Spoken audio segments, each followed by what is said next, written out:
On this day. 1754 lindi Charles Maurice de Talleyrand-Périgot, krye diplomat francez gjatë periudhës së pushtimit të Evropës nga Napoleon Bonaparte. 2 shkurt 1882 është ditëlindja e James Joyce, novelisti irlandez njihet ndërkombëtarisht me romanin Uliksi. Më 2 shkurt të vitin 1924 u lind në Dibër Sulejman Pitarka, dramaturg, skenarist, artist i popullit. Ai ka luajtur me sukses 50 role në Teatrin Kombëtar të Tiranës dhe 20 të tjerë në kinematografi.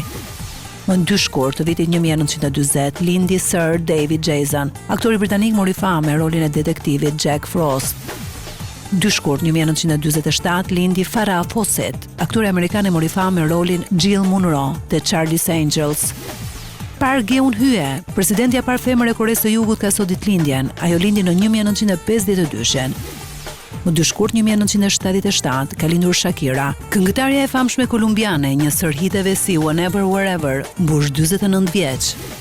Në po të njëjtën datë, por një dekadë më vonë, ka lindur edhe futbollisti i Barcelonës Gerard Piqué, ish bashkëshorti i Shakirës, mbush sot 39 vjeç. 2 shkurt 1981 është ditëlindja e aktores Emily Rose, sot ajo feston 45 vjetorin. Sot ka ditëlindjen edhe Lil Debbie, reperja amerikane lindi më 2 shkurt të 1990-s.